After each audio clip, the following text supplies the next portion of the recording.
La pastilla que dejé escondida bajo mi lengua aquella noche no solo me salvó la vida, también me abrió los ojos a la verdad más aterradora que jamás imaginé sobre mi propio hogar. Pero esa noche, mientras sostenía entre mis dedos la pastilla blanca que mi esposo me daba todas las noches, entendí que algo en mí ya había despertado, incluso antes de fingir que la tragaba. Él me observaba desde la puerta, con esa sonrisa tranquila que siempre me pareció afectuosa, hasta que descubrí la verdad. Esa sonrisa era una máscara, una que ocultaba algo que me hacía temblar. Cuando él se dio vuelta para acomodar las cobijas, escondí la pastilla debajo de mi lengua, di un sorbo de agua y fingí caer rendida como siempre. Pero esta vez no cerré los ojos para dormir, los cerré para ver. A los 15 minutos, mi respiración se volvió lenta y profunda, simulada con más precisión que cualquier actuación de teatro. Él se inclinó sobre mí, revisó mis párpados, tocó mi cuello para sentir el pulso, y cuando creyó que estaba completamente dormida, soltó un suspiro satisfecho. Ese suspiro me heló la sangre. Durante años pensé que era un gesto de preocupación. Ahora entendía que era un ritual. Cuando salió de la habitación, dejé escapar el aire que retenía. Un miedo antiguo, ancestral, me recorrió de pies a cabeza. Y entonces escuché su voz susurrando palabras que jamás pensé oír en boca de un hombre que prometió amarme. Ella acaba de dormirse. Ven rápido. En ese instante, supe sin margen de duda que mi vida había dejado de ser mía desde hacía tiempo. Y también supe que esta noche sería distinta. Pero antes de continuar, quiero hacerte una invitación muy especial. Suscríbete al canal y deja tu me gusta. Esto me ayuda a ver que me apoyas y disfrutas de mis historias. Y comenta aquí abajo desde qué ciudad nos estás viendo. Ahora, continuemos. Esperé a que sus pasos se perdieran en el pasillo. Conté lentamente hasta 30. Mi cuerpo se movía torpemente, no por efecto de la droga, que esta vez no me tragué, sino por el terror que me apretaba las costillas. Me levanté de la cama en silencio, sintiendo la madera crujir bajo mis pies descalzos. Abrí la puerta apenas lo suficiente para ver el reflejo de la luz del pasillo. Él ya no estaba. Bajaba las escaleras con rapidez, cargando algo en la mano que no alcancé a ver. Pero cuando escuché la puerta del piso de abajo abrirse, supe que no estaba solo. Tomé una linterna pequeña guardada en mi cajón y bajé un escalón a la vez, conteniendo la respiración para que no se escuchara nada. Desde el segundo tramo de la escalera podía ver parte de la sala. Allí estaba él, junto a la puerta entreabierta. Una figura entró. Una mujer. No era joven, no era desconocida. Era mi cuñada, la hermana de mi difunto esposo. Una mujer que siempre me recibió con sonrisas, con abrazos, con «cuídate mucho». Una mujer que había llorado junto a mí cuando perdí a mi primer marido. Una mujer en la que confié durante décadas. Pero esa noche, su mirada no era de familia. Era de complicidad y de algo peor, anticipación. «¿Le diste la dosis completa?», preguntó ella. «Sí», respondió él sin dudar. «Está profundamente dormida. No despertará». Sentí que las piernas me flaqueaban. Mi esposo y la hermana de mi difunto marido, juntos, con un plan. Un plan que incluía drogarme todas las noches. Mi cuñada miró alrededor. «Tenemos poco tiempo», dijo. «Traje los documentos. Si ella firma esto mientras está sedada, mañana mismo iniciamos el proceso. Nadie sospechará. Es una mujer mayor. Pueden decir que estaba confundida». Mi corazón se detuvo por un instante. «Documentos, firma, proceso». Y entonces mi esposo respondió: «Perfecto.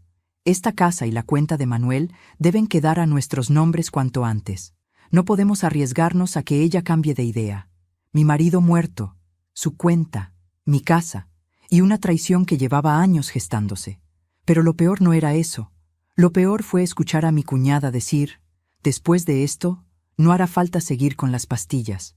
Con una caída bien planeada bastará para cerrar el asunto». La linterna se me resbaló de la mano. Apenas hizo un golpe leve contra el escalón, pero el sonido, en aquel silencio, pareció un trueno. Mi esposo levantó la cabeza. Mi cuñada se quedó inmóvil. «¿Qué fue eso?», susurró ella. «No lo sé», respondió él, «pero subiré a revisar». Su sombra empezó a acercarse a la escalera. Yo retrocedí un paso. Mi corazón ardía en mi garganta. Mis piernas temblaban. No sabía si podría correr. No sabía si podría fingir. No sabía si sobreviviría a esta noche. Pero sabía algo.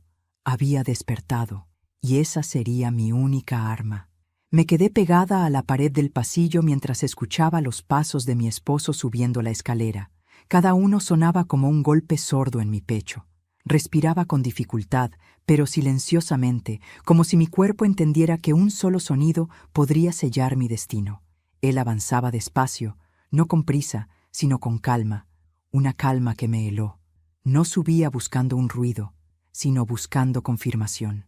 Confirmación de que yo estaba dormida, drogada, inconsciente, indefensa. Me escondí detrás de la columna que separaba el pasillo de la escalera, conteniendo el aire en mis pulmones. Cuando su cabeza apareció en el borde del escalón, tuve que cerrar los ojos para que no notara el temblor de los míos. Lo escuché avanzar unos pasos más y detenerse frente a nuestra habitación. Abrió la puerta lentamente, la empujó con la punta de los dedos y entró. Sus pasos retumbaron suavemente en el piso de madera. Luego escuché cómo se acercaba a la cama, cómo movía las sábanas, cómo tocaba la almohada aún tibia. Permaneció allí varios segundos, respirando hondo, como si tratara de percibir mi presencia. «Todo está en orden», murmuró finalmente convencido. El sonido de su voz me revolvió el estómago. Luego bajó la escalera de nuevo, y el sonido de su risa apagada se mezcló con la voz nerviosa de mi cuñada. Solo cuando escuché la puerta del piso de abajo cerrarse otra vez, pude soltar el aire retenido. Mis piernas casi no respondían. Me apoyé en la pared y deslicé la mano por el pasamanos para mantenerme firme. Sentía mi piel fría, mis dedos entumecidos, mi corazón dolorido. Nunca había tenido tanto miedo. Nunca había estado tan cerca de mi propia destrucción. Pero esa noche también sentí algo más. Lucidez. Una lucidez que no había tenido en mucho tiempo. Caminé en puntas hacia la habitación. Cerré la puerta con suavidad y me apoyé contra ella. Todo giraba a mi alrededor como si la realidad estuviera tratando de asimilarse dentro de mí. Yo, una mujer que había sobrevivido pérdidas, enfermedades, golpes de la vida, estaba enfrentando ahora la traición más íntima y cruel, la del hombre con el que compartía mi cama. ¿Cómo llegamos a esto? La pregunta me atravesó como un rayo. Mientras me sentaba en la esquina de la cama, mi mente volvió atrás, muchos años atrás, cuando lo conocí. Él era el tipo de hombre que una mujer mayor, recién enviudada, frágil, vulnerable, cree que es una bendición enviada por Dios. Atento, educado, servicial. Me escuchaba durante horas. Hacía pequeñas cosas para ayudarme. Arreglar una ventana, traerme medicinas, cocinarme algo caliente. Me hacía sentir vista. A mis 64 años, sentir eso es peligroso. Porque el corazón, cuando se queda solo, confunde compañía con amor. Y yo confundí su presencia con un milagro. Qué ciega estaba. Con los meses, su dedicación se transformó en decisiones tomadas por mí sin consultarme. Su preocupación se convirtió en: déjame manejar tus cuentas, no te agobies con eso. Sus sugerencias se convirtieron en órdenes disfrazadas de cariño. Y yo cedí, una vez tras otra, pensando que eso era normal, que así funcionaban las segundas oportunidades en la vida, que el amor maduro era distinto al de juventud. Qué ingenua fui. Lo peor no fue la manipulación, sino cómo fue aislándome poco a poco sin que yo lo notara.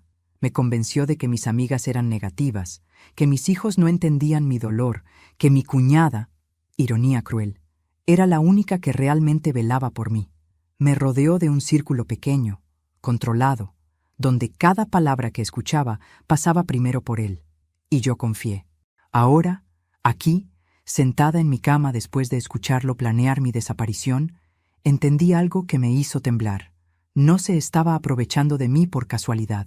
Me había estudiado, me había elegido, me había preparado. Él no buscaba amor, buscaba una viuda con bienes, sola, mayor, emocionalmente cansada, una víctima perfecta. Apreté los dientes, me levanté, caminé hasta el baño y encendí la luz. Me miré al espejo. La mujer reflejada allí tenía arrugas que contaban una historia dura, pero también ojos que se negaban a morir.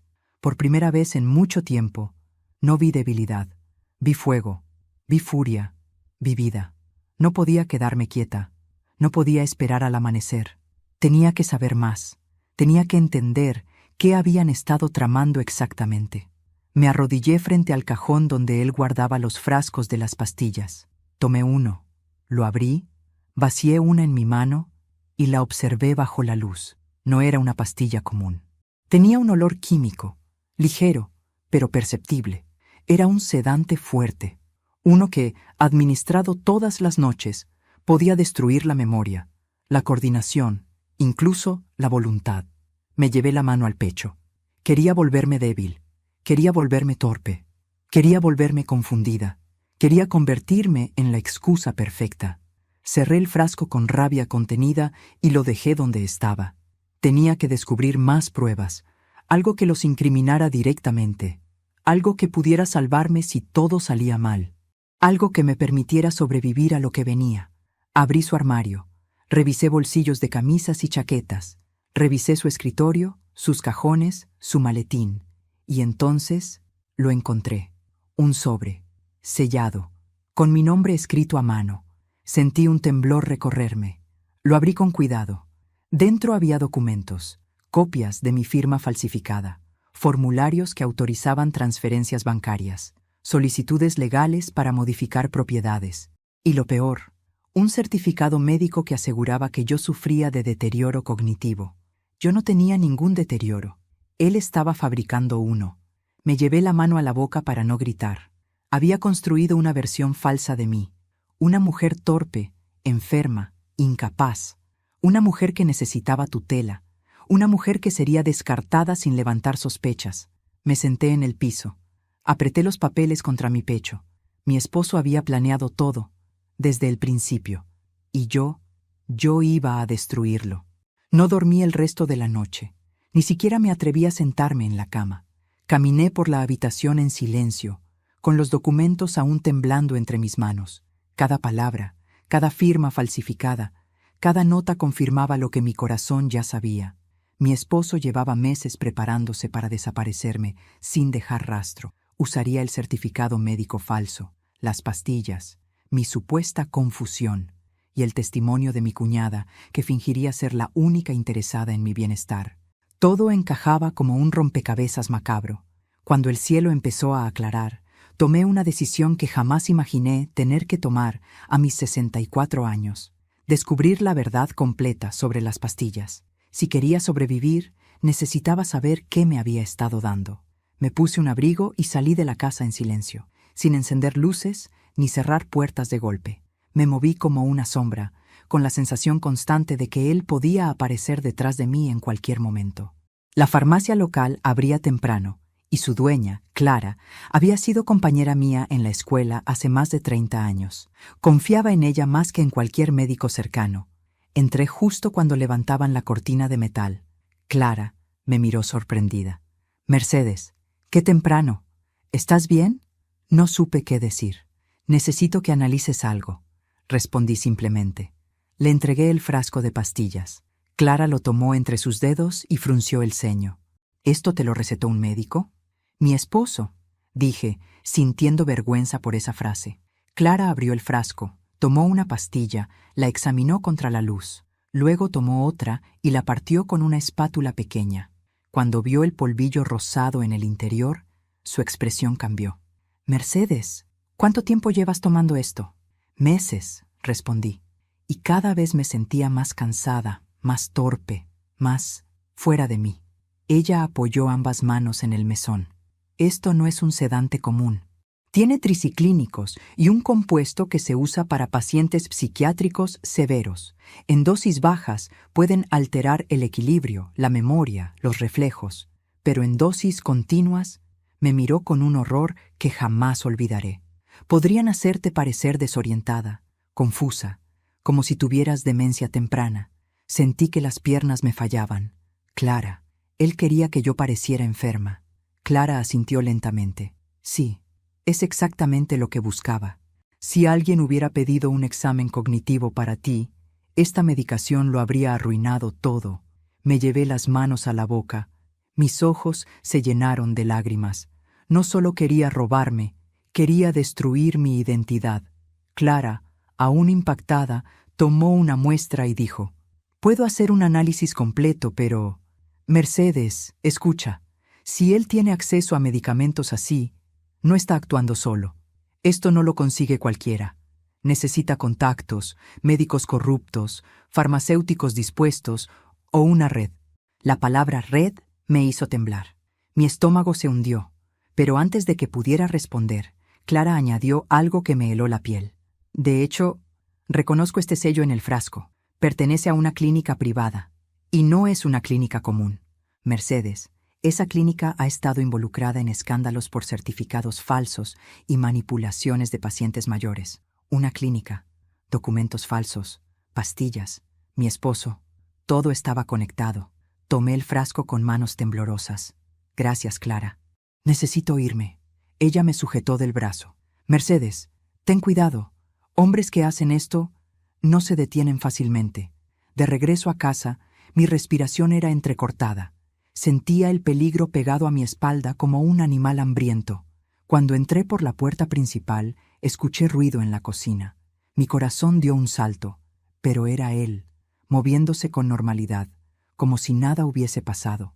«¿A dónde fuiste tan temprano?», preguntó sin girarse. Sentí un sudor frío correr por mi espalda.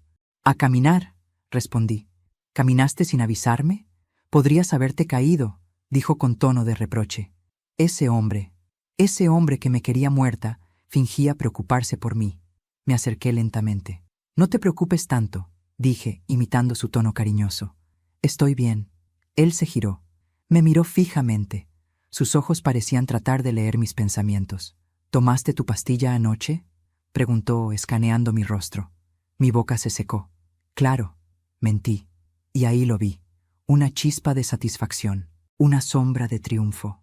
«Perfecto», dijo, lavándose las manos. «Esta noche te daré algo más fuerte. No has dormido bien». Mi corazón se detuvo por un instante. Sabía exactamente qué significaba eso. Había notado mi resistencia. Se acercó lentamente. «Mercedes, tú sabes que lo hago por tu bien. A tu edad, necesitas estabilidad. Necesitas confiar en mí». Lo observé con una serenidad que ni yo entendía. «Confío», mentí otra vez. Pero dentro de mí, algo ardía. Un fuego nuevo. Una fuerza que jamás imaginé tener. Esa tarde, salí al patio fingiendo regar las plantas. Mi esposo estaba dentro, hablando por teléfono. Su voz parecía baja, pero no lo suficiente para escaparse del eco del ventanal abierto. «Sí, está más débil. No tardará». Mi mano tembló sobre la manguera. «Sí, tengo los documentos. Su firma será cuestión de horas». Sentí un escalofrío recorrerme los brazos. Y después de eso, ya saben qué hacer. No quiero nada ruidoso. Una caída, una confusión. Algo típico de gente mayor. Ahogué un grito. Mis dedos se cerraron con tanta fuerza que casi rompí la manguera. Solo entonces entendí el alcance del plan. Y la imagen que vi la noche anterior, mi cuñada entrando a la casa, no era lo peor. Había alguien más, otro cómplice, alguien que estaba dando órdenes, alguien por encima de ellos. Una red construida para robar vidas de mujeres mayores. Y yo era solo una pieza más. Pero yo iba a convertirme en la pieza que destruya todo el tablero. Esa tarde, el aire dentro de la casa pesaba como plomo. Sentía que las paredes murmuraban secretos que hasta entonces habían permanecido ocultos, pegados al papel tapiz como insectos nocturnos. Mi esposo caminaba por la sala, hablando con alguien más, su voz baja pero firme. Yo fingía ver televisión, aunque no estaba mirando nada. Cada músculo de mi cuerpo estaba en alerta, como si hubiera desarrollado un nuevo sentido, uno que reconocía el peligro antes de que éste tocara mi piel. Cuando él subió al segundo piso para ducharse, supe que tenía una ventana corta para investigar. Había algo que me perseguía desde que escuché a Clara decir: «No está actuando solo». Debía descubrir quién más estaba involucrado. No confiaba en nadie, y al mismo tiempo sabía que mi vida dependía de encontrar respuestas antes de que ellos encontraran la forma de silenciarme. Caminé hacia el estudio. Aquella habitación siempre me había parecido demasiado ordenada. casi aséptica. Un escritorio impecable, carpetas etiquetadas, libros alineados con exactitud matemática. Pero ahora lo veía distinto. Ahora parecía una cueva, la guarida de un hombre que construía mentiras con la misma paciencia con la que alineaba las esquinas de sus papeles. Abrí el primer cajón. Nada. El segundo. Solo bolígrafos y facturas. Pero el tercero tenía un doble fondo. Lo descubrí porque la madera sonó diferente cuando la golpeé suavemente. Introduje mis uñas en la ranura y tiré hacia arriba. El panel cedió. Dentro había un sobre grueso, un llavero con un único número grabado, 22, y un dispositivo pequeño que reconocí inmediatamente, una grabadora de voz. Mi corazón se aceleró. Tomé la grabadora y presioné reproducir. El proceso continúa según lo acordado, dijo la voz de mi esposo. Ella ya presenta signos de torpeza y confusión. La firma se hará pronto. Otra voz, profunda y seca, respondió. No queremos errores, Diego. Ya perdiste a tus 2 primeras candidatas. Esta debe salir perfecta. Mi respiración se cortó. ¿2 primeras candidatas? ¿Perdiste? ¿Él ya había intentado esto antes? Lo sé, respondió mi esposo. Pero esta mujer es distinta. Está sola, no tiene a nadie que interfiera. Sentí náuseas. Tuve que apoyarme en el escritorio para no caer. Cuando terminen, dijo la voz desconocida, recogeremos la propiedad adjudicada. Su cuñada confirmó los detalles. Después, ya sabes qué hacer. Ya sabes qué hacer. La frase me perforó los huesos. Yo no estaba destinada a sobrevivir. Apagué la grabadora, sintiendo un sudor frío recorrerme la espalda.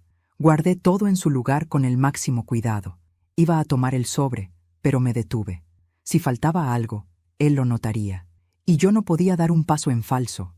Escuché la ducha detenerse en el piso de arriba. Mi tiempo se había agotado. Cerré el cajón con cuidado, pero en mi prisa no coloqué el doble fondo exactamente como estaba antes. Sonó un clic demasiado fuerte. Un sonido que no debería haber estado ahí. Me congelé. ¿Mercedes? La voz de mi esposo resonó desde arriba. ¿Dónde estás? Mi sangre se heló. Traté de controlar mi respiración. En la sala, respondí con voz firme. Bajó los escalones con paso lento, medido. Cada uno sonaba como una sentencia. Yo me aparté del escritorio y tomé un trapo, fingiendo limpiar el mueble del pasillo.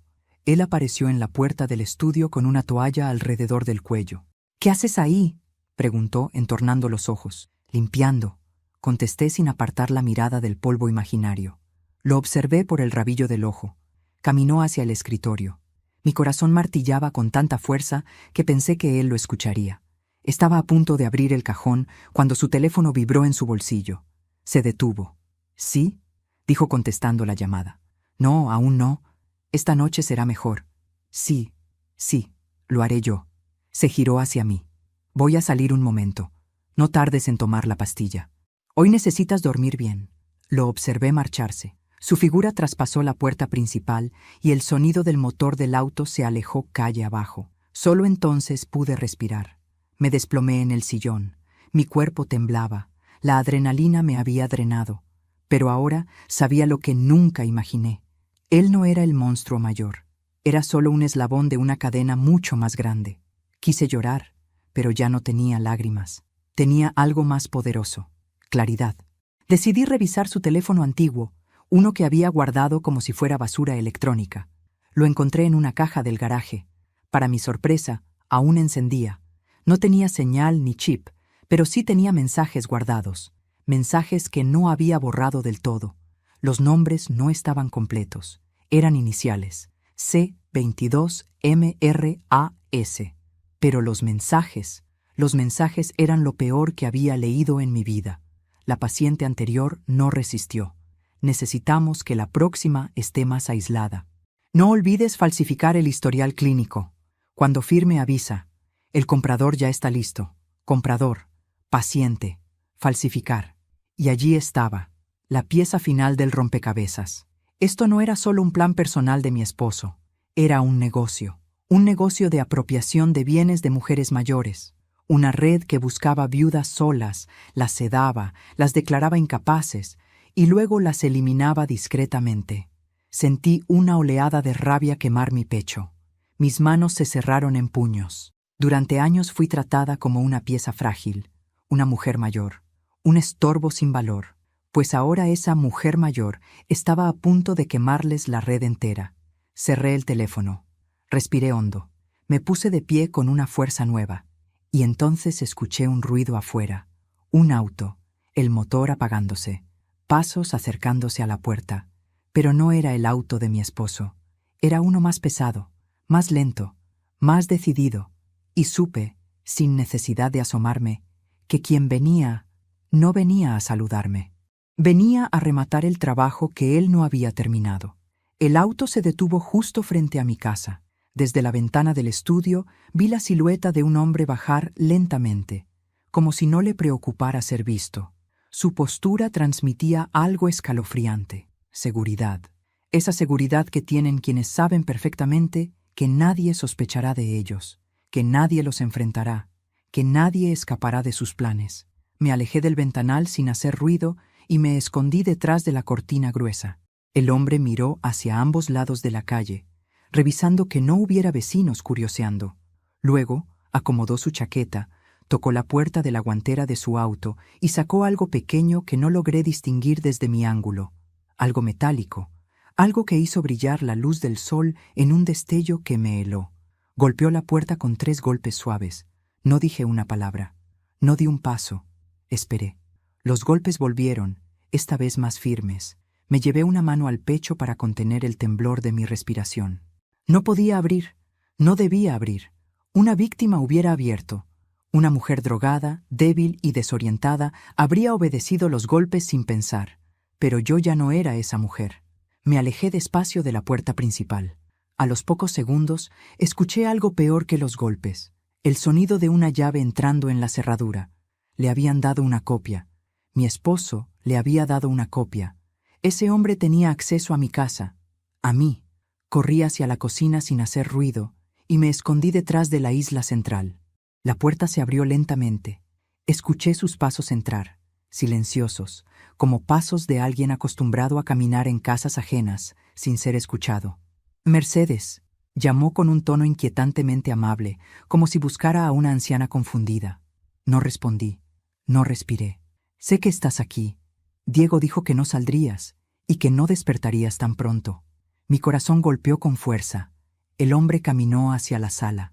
Escuché cómo tocaba los muebles, como si buscara signos de actividad. Luego avanzó hacia el pasillo. Su sombra se movía entre las rendijas del mueble. Tenía el control de la casa y sabía exactamente qué buscaba. Justo cuando pensé que entraría a la cocina, sonó mi teléfono. Me tensé como si me hubieran clavado un cuchillo. Lo había dejado sobre la mesa del comedor, a plena vista. El hombre caminó hacia él. Lo tomó y contestó. Sí, no era su voz la que temblaba. Era la de mi esposo, al otro lado. ¿Está despierta?, preguntó Diego. La casa está abierta. Su teléfono estaba aquí, pero no la veo. Búscala bien. Hoy debe quedar hecho. No podemos arriesgarnos a otra falla. Mi piel se erizó. Mi muerte era una falla para ellos. El hombre colgó. Sus pasos se dirigían ahora hacia la cocina. Mis manos sudaban. Mi respiración se rompía en pedazos pequeños. Iba a encontrarme. Iba a terminar lo que venía a hacer. Pero antes de que diera el siguiente paso, escuché otro sonido. La puerta trasera del jardín abriéndose. Y una voz susurrada. «Mercedes, soy yo, sal». Era Marta, mi vecina, mi única amiga real. Me levanté de golpe y corrí hacia ella. Marta me agarró del brazo con fuerza y me sacó por el jardín corriendo entre los arbustos, sin preguntar nada. Ya estaba al tanto de todo. Le había contado esa misma mañana, cuando fingí regar las plantas. Corrimos hacia su casa y ella cerró todas las puertas con llave. Me dejó caer en su sofá, sin aliento. «¿Entró alguien?», preguntó. Asentí con la cabeza. No podía hablar. Marta se agachó frente a mí. «Tenemos que llamar a alguien de confianza, alguien que no esté involucrado. Y no puede ser la policía local. Diego tiene conocidos ahí. Te recuerdo que trabajó años en la alcaldía». Tenía razón. Mi esposo tenía contactos, gente poderosa. Incluso esa misteriosa clínica tenía vínculos con funcionarios. Mi mente empezó a girar. «¿A quién podemos llamar?», pregunté con voz rota. Marta respiró hondo. Conozco a una mujer, se llama Ramona, ex-detective, jubilada después de denunciar corrupción. Es dura, Mercedes, y si alguien puede ayudarte, es ella. Sentí un hilo de esperanza. Llámala. Mientras Marta hacía la llamada, yo me levanté y respiré profundamente. El miedo seguía allí, claro, pero algo dentro de mí había cambiado. Había cruzado un límite del que ya no regresaría. Cuando Marta colgó, se acercó a mí. Viene en camino. Me dijo que lo primero es que entiendas algo. Tú ya no eres la víctima. Eres la testigo clave de un crimen en proceso. Testigo, crimen, proceso. Mi vida había cambiado de categoría. Ya no era solo la esposa traicionada, era algo mucho más peligroso y también mucho más fuerte. Me levanté, limpié mis lágrimas y me miré en el espejo de la sala de Marta. Vi a una mujer de 64 años, con arrugas profundas y ojos cansados. Sí, pero también vi algo más, determinación. Vi a una mujer que se había negado a morir. Vi a una mujer que había abierto los ojos. Vi a una mujer con motivos para luchar. Y entonces pensé en ti, que estás leyendo esta historia ahora mismo. Antes de continuar, dime aquí en los comentarios qué te está pareciendo esta historia hasta ahora y qué harías tú en mi lugar. No te vayas del video, porque lo que viene a continuación te pondrá la piel de gallina. Respiré hondo, volví a mirar mi reflejo y comprendí que había llegado el momento de contraatacar. Cuando Ramona llegó, con su porte firme y una mirada que combinaba experiencia y cansancio, lo supe inmediatamente. Había encontrado a mi primera aliada real. Mercedes, dijo entrando sin rodeos, no tienes idea de lo grande que es la red en la que estás metida. Pero tranquila, estás a punto de romperla desde adentro. Y así, con esas palabras, empezó mi verdadero despertar. Ramona se sentó frente a mí con una libreta pequeña, de esas que parecen insignificantes, pero que contienen vidas enteras. Tenía el cabello corto, canoso, y unos ojos que parecían capaces de atravesar la mentira más entrenada. Marta se quedó a nuestro lado, en silencio, como un escudo moral. Me sentía protegida, pero también expuesta. Hablar en voz alta de lo que estaba viviendo era como revivir un trauma con cada sílaba. Mercedes, dijo Ramona con tono pausado, lo primero que necesito es que entiendas esto. Tu esposo no es un improvisado, es parte de algo estructurado, de una red que opera desde hace años. Yo asentí. Lo descubrí anoche. La grabadora, los mensajes, hablan de pacientes anteriores. Ramona hizo una nota. Sí, casos previos. Mujeres mayores, sin red familiar o con familiares manipulables. Lo que buscaban contigo no es nuevo. Sentí un escalofrío recorrerme los brazos. ¿Y qué hacemos? Ramona apoyó sus codos en la mesa. Primero, pruebas. Necesitamos pruebas limpias que no puedan destruir. Pero también debemos hacer que ellos crean que aún estás bajo su control. Me quedé en silencio. Esa idea, aunque lógica, me heló. Fingir otra vez. Dormir cerca del hombre que quería matarme. Respirar junto a él. Sentir sus pasos en la casa. ¿Tengo que volver? Pregunté con un hilo de voz. Ramona me sostuvo la mirada. Si no vuelves, él sabrá que despertaste. Y si lo sabe, no tendrás tiempo para escapar. Mi cuerpo se tensó como si una cuerda invisible me hubiera amarrado de pies a cabeza. No vas a estar sola, continuó ella. Te pondremos un dispositivo de grabación. Un micrófono pequeño. Cada palabra quedará registrada. Y esta vez, no será él quien tenga ventaja. Me miré las manos. Temblaban, pero no dije que no. No podía decirlo. Marta tomó mi mano. Mercedes, te quedas a dormir aquí esta noche. Mañana vuelves a casa con la cabeza alta, y nosotros estaremos vigilando desde afuera. Ramona sonrió por primera vez. La clave es simple. Ellos creen que eres débil. Error fatal. Esa noche, mientras dormía en el sofá de Marta, escuché cada crujido de la casa como si fuera una advertencia. Mi mente reproducía la voz de mi esposo diciendo, «Esta noche será mejor», pero a la vez recordaba las palabras de Ramona. «Esta vez no estarás sola». A la mañana siguiente, Ramona me entregó un pequeño micrófono escondido en un broche de mi suéter. «Pártelo solo si estás en verdadero peligro», me explicó. «Si lo partes, llegaré con refuerzos. No preguntes cómo. Solo hazlo rápido». Asentí. Sentí el metal frío del broche como una armadura diminuta, pero poderosa. Cuando caminé de regreso a mi casa, mis piernas parecían de plomo. Cada paso me acercaba a un monstruo que había fingido amar. Pero debía hacerlo. Debía entrar en su guarida antes de que él notara mi ausencia como algo sospechoso. Al abrir la puerta, lo vi en la sala, sentado en su sillón favorito. Me observó con una sonrisa controlada. «¿Dónde estuviste anoche?», preguntó. Ese tono suave, ese tono que antes confundía con cariño, ahora sonaba a veneno. Me sentía rara, mentí. Fui a casa de Marta, solo por unas horas. Sus ojos se entrecerraron. «No tomaste tu pastilla», dijo sin rodeos. Mi estómago se tensó. Sí la tomé, solo me sentí mareada. Él se levantó, se acercó, me olió. Literalmente me olió como si buscara rastros de algo. «No mientas, Mercedes», susurró cerca de mi oído. «A tu edad, mentir te hace ver mal». Apreté los dientes para no temblar. «No estoy mintiendo», dije. Él retrocedió. «Muy bien. Hoy estaré más atento. No quiero que nada te pase». Esa frase tenía filo. Durante el día, actué como siempre, moviéndome lentamente, como si estuviera cansada, dejando las llaves donde no iban, preguntando 2 veces la misma cosa. Todo para convencerlo de que seguía bajo su control. Pero esta vez tenía ojos extra vigilándome. Ramona me enviaba mensajes en clave. Marta pasaba frente a la casa cada tanto. Yo hablaba en voz alta cuando él no estaba, para registrar detalles en el micrófono. Anoté horarios, frases, llamadas, todo.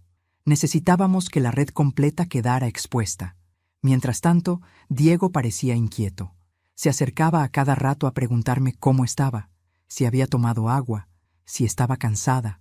Me observaba como un cazador que revisa la jaula. Por la tarde, lo escuché hablar por teléfono desde el patio. «Sí, creo que hoy estará lista». «No, no firmó anoche, pero estará débil. Confía en mí. Esta noche lo haremos.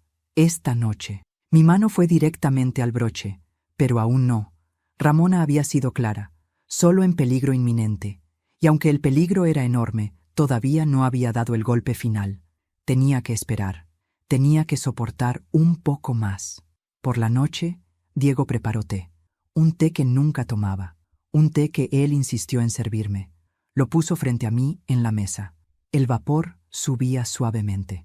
Y yo veía el veneno en ese vapor como si fuera visible. «Tómatelo», dijo con voz cálida, pero con los ojos vacíos. «Dormirás mejor». Mis dedos temblaron, pero sostuve la taza. Acercarla a mis labios fue uno de los actos más valientes de mi vida. «Bébelo todo», insistió. Lo incliné. Dejé que el líquido tocara apenas mis labios y fingí tragar. «Muy bien», dijo él, satisfecho. «Hoy quiero que duermas profundamente». Se acercó. Me acarició el cabello. Un gesto que antes había sido tierno. Hoy, repugnante. «Esta noche terminará todo, mi amor». Mi corazón dio un vuelco. La habitación parecía volverse más oscura. Me levanté. Fui al dormitorio. Me acosté sobre la cama, fingiendo ojos pesados. Diego me observó desde la puerta. «Te veré en un rato», susurró. Cerró la puerta. Y yo tomé aire. Presioné el broche. Justo antes de escuchar sus pasos dirigirse hacia el sótano. El clic del broche resonó en mi pecho como un disparo silencioso. Sabía que Ramona, al otro lado de algún punto oculto del vecindario, reconocería la señal y se pondría en movimiento. Eso me daba una seguridad leve, tenue, como un hilo delgado sosteniéndome sobre un abismo. Pero Diego estaba en la casa. Y no estaba solo. Sabía que no estaba solo. Y ese pensamiento hacía que mis manos sudaran y que mis pulmones se encogieran con cada respiración. Me quedé recostada, fingiendo que la droga había surtido efecto.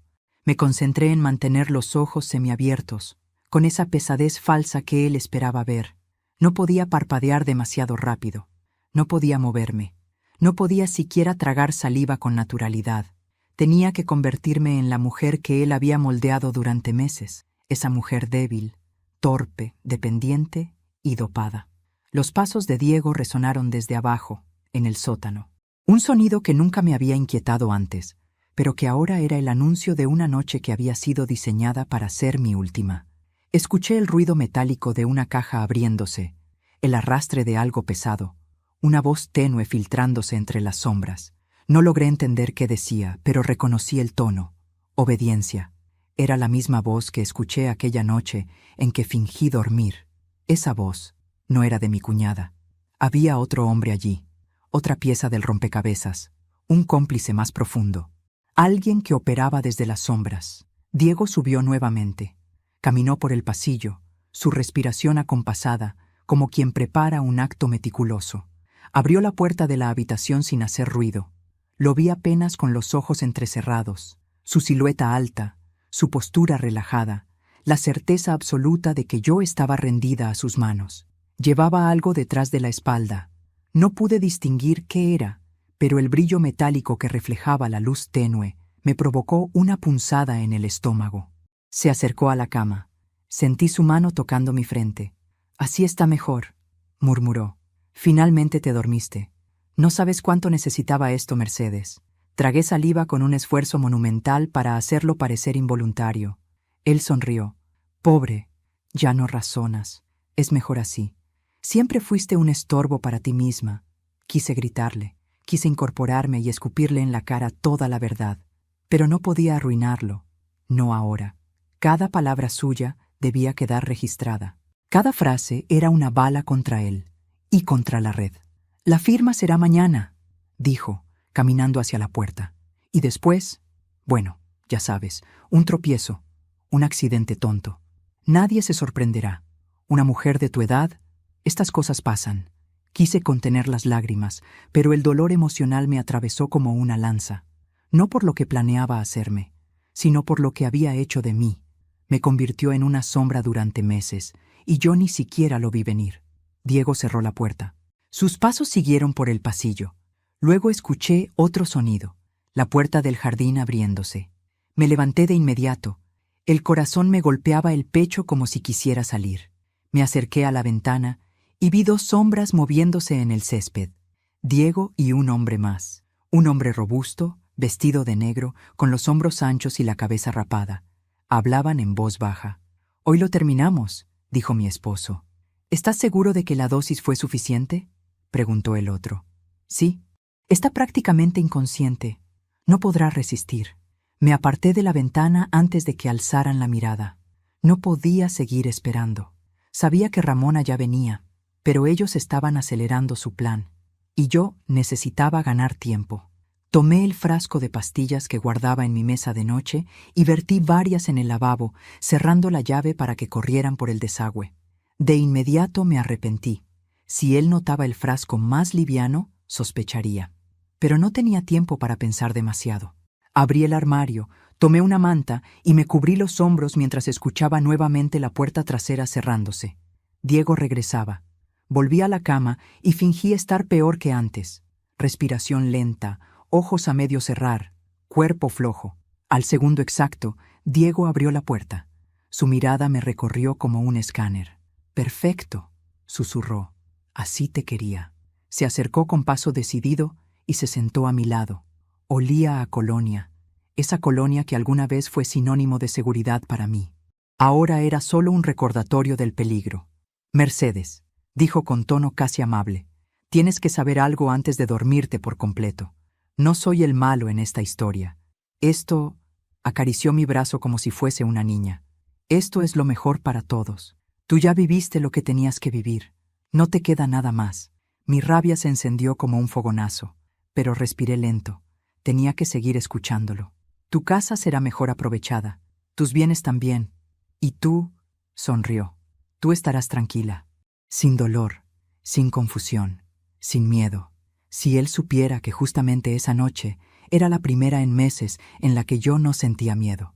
Se levantó, fue hacia el buró y sacó un sobre grueso, el mismo que yo había visto en el doble fondo del cajón. «Mañana firmarás esto». Lo golpeó suavemente contra su mano. «Y después de eso, te prometo que no sufrirá nadie más». Me quedé inmóvil. Cada palabra era dinamita. Entonces, algo inesperado ocurrió. Un ruido afuera. Un chasquido seco, como el golpe de algo contra el portón. Diego frunció el ceño. Se acercó a la ventana. Miró hacia la calle. «¿Qué demonios?». Escuché voces, pasos firmes y un grito. «¡Policía! ¡Abra la puerta! El corazón se me escapó del pecho. Ramona había llegado. Pero, ¿tan rápido? Diego salió corriendo del dormitorio. Yo me levanté apenas la puerta se cerró tras él. Mis piernas temblaban, pero podía caminar. Tomé el sobre que había dejado sobre la cama. Lo guardé bajo mi suéter. Corrí hacia la puerta del corredor y escuché todo desde el pasillo. «Señor Diego Álvarez, abra en este instante». «¿Qué está pasando?», gritó él. «Tenemos una orden de registro y denuncia anónima por intento de homicidio». Ramona. Esa mujer era un huracán. «No pueden entrar», respondió Diego con la voz alterada. «Tenemos autorización judicial», dijo una voz masculina firme. Los golpes en la puerta se hicieron más fuertes. El otro hombre, el robusto, susurró algo. «Diego, debemos salir por atrás». «Ella está despierta», gritó mi esposo de pronto. «Ella está despierta». Mi cuerpo se congeló. Sabía que vendría por mí. Sabía que lo haría en segundos. Corrí hacia el baño y me encerré. Escuché sus pasos, sus golpes contra la puerta. «Mercedes, sal de ahí. No hagas esto más difícil». Me apoyé contra el lavabo, el sobre aún bajo mi suéter, y busqué algo para defenderme. Tomé un frasco de perfume de vidrio grueso. «Mercedes, abre. Tenemos que irnos. No volverás a tocarme», grité por primera vez, con tanta fuerza que mi garganta ardió. Hubo silencio. Luego escuché un rugido de furia y el golpe violento contra la puerta. Uno más. Otro. La puerta empezó a ceder. «¡Policía, alto!», gritaron desde el pasillo. Escuché pasos, gritos, cuerpos golpeándose, vidrios rompiéndose. Diego dejó de golpear la puerta. Hubo un forcejeo, un golpe seco y finalmente silencio. Después, una voz firme. Una voz que me devolvió el alma al cuerpo. «Mercedes, soy Ramona. Ya puedes salir». Abrí la puerta con manos temblorosas. Ramona estaba allí, con el cabello despeinado, la camisa manchada de polvo, pero con la misma fuerza en los ojos. «Lo atrapamos», dijo. «Y al otro también». Me abracé a ella sin pensar. Mi cuerpo se quebró en un llanto largo, profundo, antiguo. Un llanto que no era de tristeza, sino de liberación. «Esto no ha terminado», agregó. «Falta la red completa. Pero tú ya no estás sola. Y no estás en peligro inmediato». La miré. Por primera vez en meses pude respirar sin miedo. Y ahí supe que la guerra no había acabado. Pero yo ya no era una víctima. Era la mujer que sobrevivió para derrumbarlos a todos. Los minutos posteriores al arresto de Diego se sintieron irreales, como si caminara dentro de un sueño borroso, donde las voces eran ecos y la casa parecía un escenario ajeno. Policías entrando y saliendo. Ramona dando instrucciones con autoridad. Marta sosteniéndome por los hombros como si temiera que me desvaneciera. Yo los veía moverse, hablar, tomar fotografías, recoger pruebas, pero todo me llegaba como desde otra dimensión. Mi mente aún luchaba por aceptar que estaba viva. Aún más difícil era aceptar que estuve a minutos, quizás segundos, de dejar de estarlo. Me senté en la sala, con las manos sobre las rodillas, respirando despacio para evitar que el temblor me consumiera. El sol comenzaba a asomarse por la ventana, bañando la habitación con un brillo suave que contrastaba violentamente con el infierno que acababa de ocurrir en esa misma casa.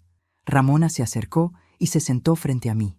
«Mercedes», dijo con voz firme, pero también con una ternura inesperada. «Ahora es cuando comienza la parte más larga. Reconstruirte». La miré. «No sé cómo hacerlo». «Sí sabes», respondió ella. «Lo has estado haciendo desde la noche en que fingiste tomar esa pastilla». Mis ojos se humedecieron. Marta, de pie junto a la puerta, agregó: «Lo valiente no fue denunciar. Lo valiente fue abrir los ojos. Muchas mujeres no llegan a hacerlo jamás». Quise responder, pero las palabras se atoraron en mi garganta. Respiré hondo, dejé que el aire saliera lentamente y miré alrededor. Por primera vez, la casa ya no parecía mi prisión, pero tampoco era mi hogar. Era el lugar donde casi me destruyen, el lugar donde él me convirtió en una sombra sin voluntad, el lugar donde la muerte esperó pacientemente cada noche. Ramona debió leer mis pensamientos, porque dijo: «No dormirás aquí esta noche, ni en varias noches». Asentí de inmediato. «No quiero quedarme». «Perfecto. La policía se encargará del resguardo, añadió ella. Pero tú tienes que ir a un sitio seguro. Y más importante aún, debes decidir qué harás con esta casa cuando todo termine. Marta intervino, siempre práctica. Podrías venderla, pero la idea me atravesó como una hoja afilada. No, dije. Esta casa no es un recuerdo de dolor, es la prueba de que sobreviví. Y no dejaré que él transforme eso también. No voy a permitir que esta historia termine con una huida. Ramona sonrió apenas. Entonces haremos que la casa vuelva a ser tuya, solo tuya, sin sombras. Fui a casa de Marta, dormí en su cuarto de visitas, o intenté dormir. Pasé horas con los ojos abiertos, mirando el techo, repasando cada detalle de los últimos meses, la pastilla escondida bajo la lengua, las conversaciones en la oscuridad, el sobre con mi nombre falsificado, el hombre desconocido caminando por mi casa como si fuera la suya. Me estremecí. Aún así, había un pensamiento que me daba fuerza. La red seguía ahí afuera, pero yo había sido la primera en sobrevivir. Al amanecer, Ramona vino a buscarme. Necesitamos que declares. Serás la pieza central de todo esto. Yo asentí. Me vestí. Y fuimos. La comisaría estaba fría, con paredes blancas que parecían acentuar el cansancio en los ojos de todos los presentes. La declaración fue larga, exhaustiva, dolorosa. 3 horas reviviendo cada detalle. El té adulterado, los susurros nocturnos, las amenazas veladas, la grabadora con las voces de los hombres planeando mi muerte. Cuando terminé, el fiscal, un hombre serio, con el ceño fruncido de forma permanente, me dijo: «Señora Mercedes, su caso puede destapar una red criminal de años. Tendremos que protegerla. Su testimonio es invaluable. Protección». Nunca pensé necesitar protección a mis 64 años, pero también nunca pensé que mi esposo intentaría asesinarme. Salí de la comisaría agotada, pero con el espíritu firme. Una mujer que sobrevive a la muerte se convierte en otra clase de persona. Ramona me llevó a su auto. «Vamos a revisar la casa. Necesito que me digas si algo falta». Cuando cruzamos la puerta principal, sentí un nudo apretarse en mi garganta. Pero entré, no con miedo, sino con una calma extraña, como quien regresa a la escena de una batalla después de haberla ganado. Fuimos al estudio, al dormitorio, al sótano donde Diego había intentado preparar su último movimiento. Ramona revisó cajas, levantó alfombras, abrió cajones ocultos. A cada paso descubría algo más perturbador: carpetas con nombres, fotografías de otras mujeres, documentos legales adulterados, números de cuenta, certificados médicos falsos. Era una operación completa, una maquinaria de robo, manipulación y muerte. Y yo había sido la próxima en la lista. Pero encontré algo más, algo que no esperaba: una caja pequeña, metálica, dentro de la pared falsa del sótano. La abrí. Dentro había un colgante, uno que reconocí de inmediato. Era mío. Un regalo de mi primer esposo antes de morir. Creí haberlo perdido, y entender eso me rompió el alma. Diego me robó incluso mis recuerdos. Me hundí en una silla, llorando en silencio. Ramona puso su mano sobre mi hombro. «Mercedes, te quitaron demasiado, pero también te subestimaron demasiado». Limpié mis lágrimas. «¿Qué pasará ahora? Tu esposo y su cómplice enfrentarán cargos graves», respondió.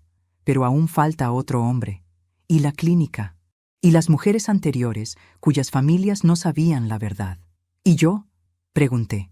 Ella me miró con una mezcla de respeto y dureza. «Tú vas a ayudarnos a derribar todo. Necesitamos tu declaración, tu evidencia y tu voz. Tú eres la sobreviviente que ellos nunca imaginaron. Eres su ruina». Me quedé en silencio. Sentí un fuego que no había sentido desde hacía décadas. Un fuego que nacía del dolor, pero crecía con valentía. Pasaron días, luego semanas. Diego fue formalmente acusado. Su cómplice también. La clínica fue intervenida. La prensa habló de una red de explotación de adultos mayores, pero nadie sabía toda la historia. Solo yo, y Ramona, y Marta. Una tarde, Ramona vino a visitarme. «Tenemos buenas noticias», dijo. «Tu testimonio provocó que 2 mujeres más se presentaran. Ellas también fueron víctimas. Sobrevivieron, pero tenían miedo de hablar. Mi corazón se apretó». «¿Están bien?». «Ahora sí», respondió ella. Gracias a ti. Y entonces dijo algo que jamás olvidaré. A veces, Mercedes, la justicia necesita que una mujer mayor se canse de tener miedo. Sonreí. Una sonrisa pequeña pero verdadera. Cuando todo se calmó un poco, regresé a mi casa de playa. Caminé por cada habitación. Por primera vez en meses, las ventanas dejaban entrar luz sin sentirse como cuchillos. El silencio ya no era amenaza. Era paz, pero también responsabilidad, porque esa casa era un recordatorio de lo que sobreviví y de lo que debía hacer. Me senté frente al mar, respiré hondo y cerré los ojos. Pensé en Diego, pensé en la red, pensé en el veneno, en las pastillas, en la grabadora, en la puerta del baño casi derribada. Pensé en todo lo que perdí, pero también en todo lo que gané. Gané fuerza, gané claridad, gané libertad, gané la oportunidad de sobrevivir para contar la historia. Y eso era una victoria más grande que cualquier venganza. Pero no me engañé. La venganza también llegaría. La justicia avanzaría. Y sería elegante, lenta, precisa, como yo. Me levanté, miré al horizonte y dije en voz baja, para mí misma, no sobreviví para olvidar, sobreviví para que no vuelva a pasarle a ninguna mujer más. El viento llevó mis palabras, y supe que era el final correcto. El sol caía lentamente sobre el mar cuando comprendí que, a pesar de todo lo vivido, el mundo no había dejado de girar. Las olas seguían rompiendo con la misma cadencia de siempre. Los pájaros aún cruzaban el cielo buscando refugio, y la brisa tibia seguía acariciando la arena como si quisiera recordarme que la vida, incluso después del horror, siempre encuentra una forma de continuar. Me senté en mi silla favorita frente al ventanal y dejé que mis manos reposaran sobre mi regazo. Sentía mi cuerpo cansado, sí, pero también más ligero de lo que había estado en meses. Como si, al fin, pudiera respirar sin la sombra de Diego acechando cada movimiento. Miré alrededor de la casa. Ya no veía el escenario del sufrimiento, ni las habitaciones donde el miedo me había paralizado tantas noches. Ahora veía un espacio que volvía a ser mío, un lugar que resistió conmigo. Y en esas paredes recuperadas entendí algo que me costó aceptar. Yo no era la mujer que entró aquí por primera vez creyendo que necesitaba ser cuidada. No. Era la mujer que salió viva de su propio infierno y regresó más fuerte que nunca. A veces me pregunto en qué momento exacto dejé de ser una víctima. Quizá fue cuando escondí aquella pastilla bajo mi lengua. Quizá cuando escuché los susurros desde el piso de abajo. Quizá cuando presioné el broche que llamó a Ramona. O quizá fue antes, cuando mi corazón decidió que ya no permitiría más abusos disfrazados de cariño. No lo sé con certeza. Lo único que sé es que ahora camino con la cabeza en alto, sin disculpas, sin miedo, porque sobrevivir no fue suerte, fue valentía. Y aquí, frente al mar, con el viento moviendo las cortinas y la luz dorada del atardecer bañando la casa, agradecí estar viva. Agradecí haber despertado. Agradecí no haber sido silenciada. Ahora, antes de despedirme, quiero invitarte a algo muy especial. Si esta historia te conmovió, regálame tu me gusta.